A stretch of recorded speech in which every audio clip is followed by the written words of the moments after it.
Hi everyone, welcome to today's tutorial where we are going to do exercise 7 in the series of Autodesk Inventor for beginners. And if you haven't watched our previous videos on this topic, please make sure you do so on our YouTube channel. But let's dive right in.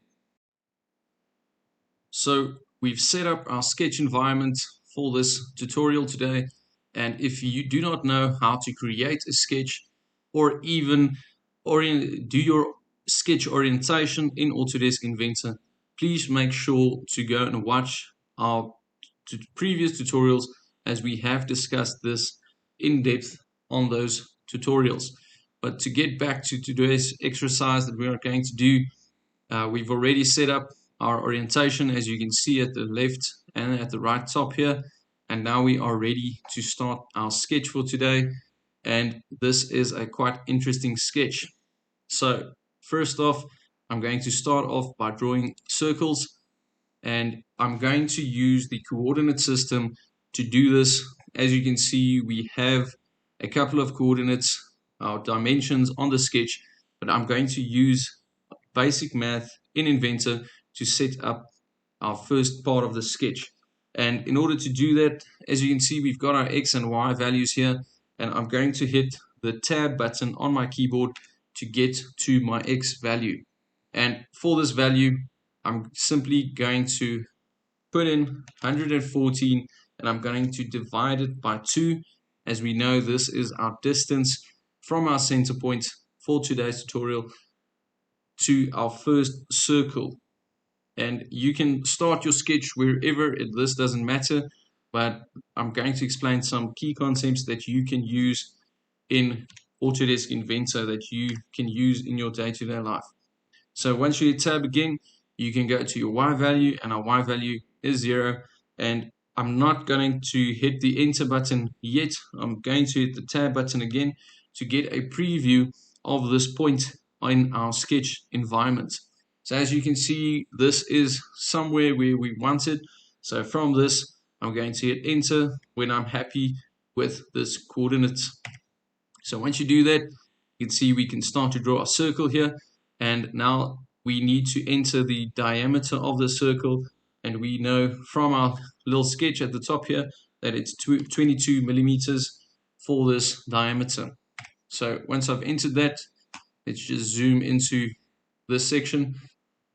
And now I want to sketch my second circle on the right hand side. So just to repeat the process, I'm going to hit my tab button, and on this side my X value is negative, so I'm going to type in minus 114 and divide it by 2. And my Y value is once again 0. So once you hit tab, you can see a preview of this point in our sketch environment.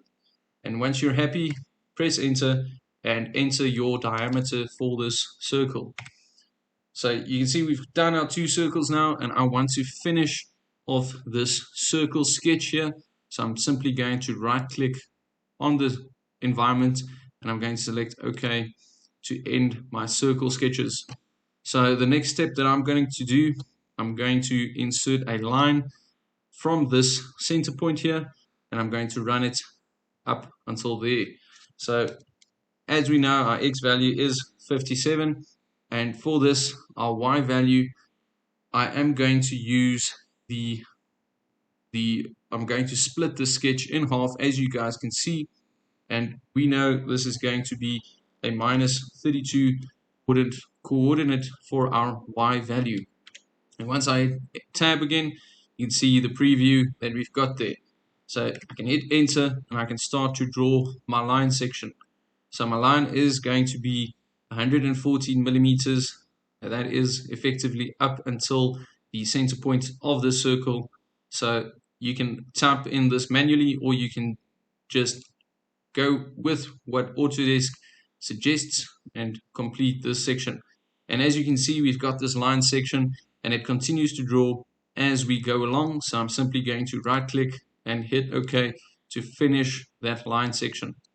And now we're going to repeat this process for our top half to get this done as well. So we know our coordinates, and from this we can then just enter them and hit our enter button, to plot down our coordinate and start to draw a line. This line is 114 mil again, and from this again I'm going to right click and hit OK. Then that section is done. So to get this rounded arc here on the outside, I'm not going to insert a circle from here and trim away this section here. You can do that if that is an option that you want to follow, but I'm going to simply select my arc section here at the top in our create section, and I am then going to select the points on these lines that we've done, and I'm simply going to enter the radius that we can see on our drawing at the top there. So once you've entered your radius, you can then just hit enter and you've sketched this arc. And the same goes for our other side. So you can see we've got this. So once I enter our radius of 32 and I hit my tab button, I can see the preview of this arc, and once you're happy you can then just press enter. So this is our first section, and now I'm just going to right click and select OK to finish up this section. And from here you can see a lot of dimensions that you've got here, and if you want to edit any of these dimensions, you can simply double click on this dimension and you can then edit this dimension from there. Let's say we want a 30 millimeter circle instead of a 22. You can then just enter that and you can see the change has been made.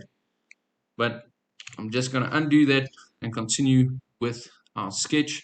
So our first part of the sketch is finished, and from here you can simply head to the top right and select finish sketch. So to get some volume on our 2D sketch, the next step that we are going to do once you have finished your 2D sketch and you are in your 3D model section and you've got this ribbon displayed here, I'm going to head over to the extrude function to give our 2D sketch some volume.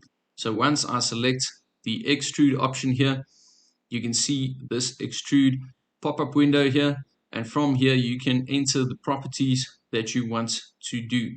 So as we can see, we do not have a profile that is selected as of yet, so we can select this profile, and let's just zoom out for a moment here. You can see once you select the circles, they are highlighted.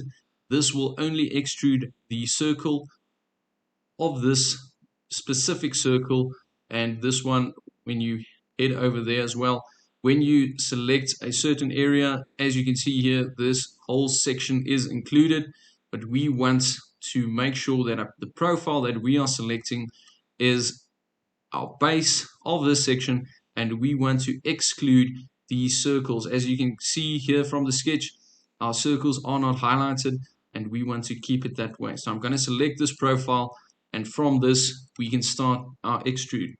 So if you're new to extrusions, you can then just see we want, just make sure when you're extruding that you just note this, that your orientation of your sketch is correct. So once you select this, let's just flip this over. We can see this is the back of our sketch. So we want to be able to extrude to our top section.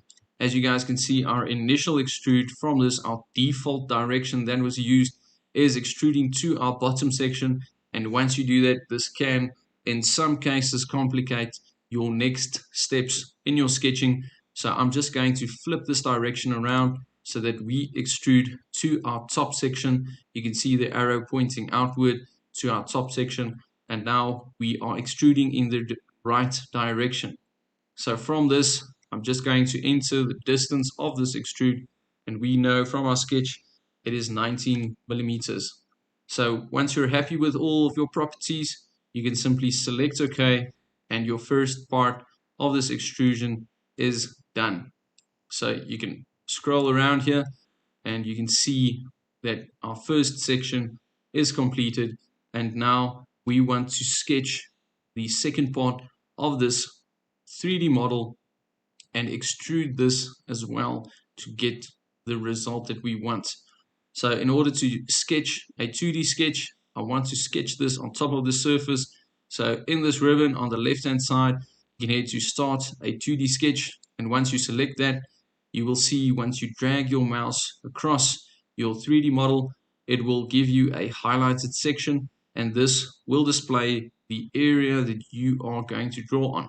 So we know we want to be drawing on our top section here, so you can see the highlighted area. Once I select this, you will see the whole 3D model just rotate into place, and from here we can sketch on this plane. So our next step that we are going to do is to sketch this new part, and we are going to use our coordinate system again. So we know our x value is going to be minus 32, our y value is going to be minus 32 as well, and from this, when you're happy, I'm going to press enter and continue my line section. So you can draw it up wherever you would like. Sometimes these millimeters are very precise, so I'm just going to type in the length of this line as well and hit the tab button.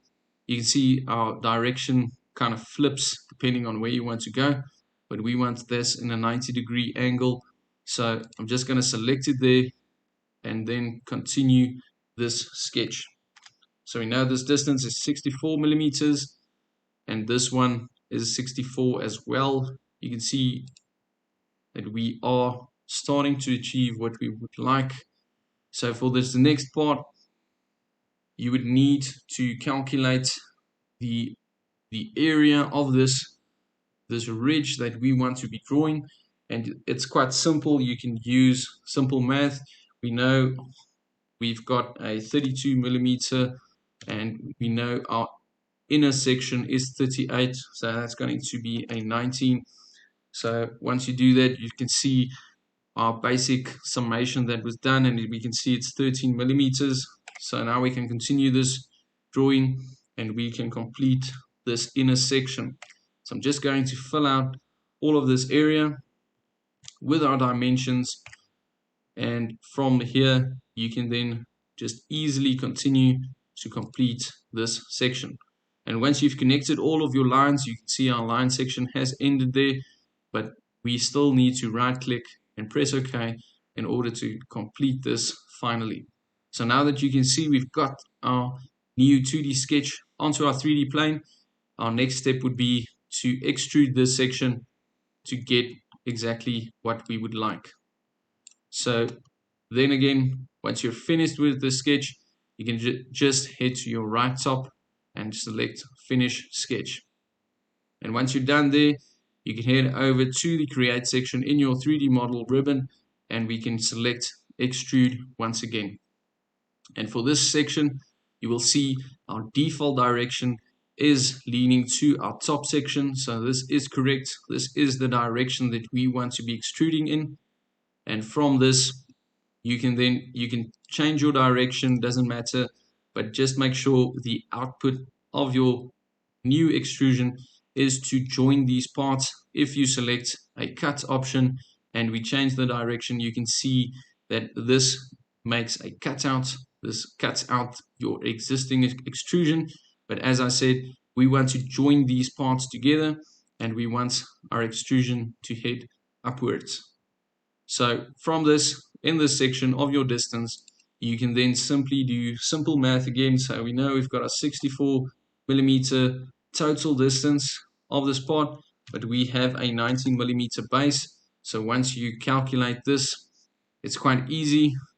Then that calculation can be done. And from here, when you're happy, we can simply select OK to finish our second extrusion. So our last piece to this puzzle, once we've done this, is to get this diagonal section running through this, our 3D model.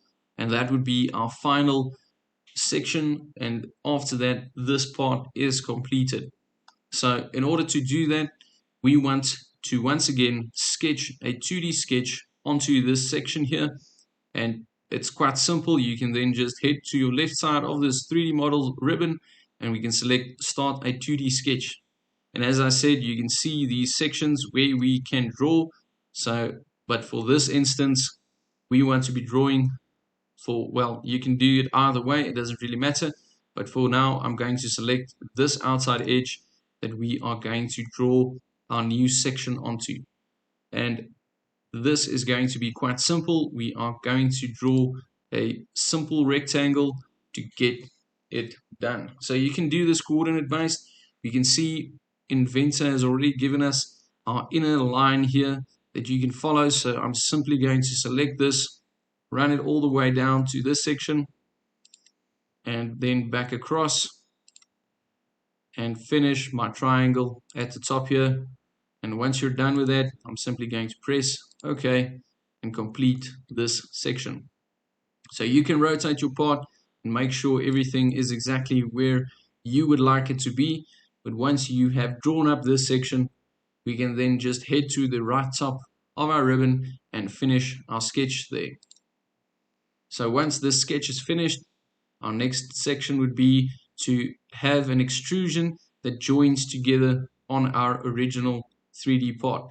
So as you guys can see, this second extrusion that we've done here has joined successfully here to our 3D part. If this was in fact a separate part, you would have seen a line here running through, and that would have indicated this is a different section and this has not successfully joined to our original 3D model, our base section that we have drawn up. But to get this triangle extruded, I'm just going to head to the extrude section in the create section of our 3D model ribbon, and once you click there, you can see the preview of this extrusion. And from this, let's just get a good angle to this. You can see the direction that we are extruding in. So let's just swap the direction around and make sure that our output is to join these parts together. And now for the direction, we can either extrude on a specific millimeter that you would like. So let's say we are doing let's do a 20 for example, just to show you guys. You can see it's 20 from this side all the way through, so it's going to be a 7 millimeter there, as this is our 13 millimeter section there. But to get back to complete this section, I'm just simply going to select the whole area of a 64 millimeter, and you can see that we have on the preview section, this will complete our part. So once you're happy with this and you've swapped your direction around, we can then just press OK and complete our part. So this is quite easy.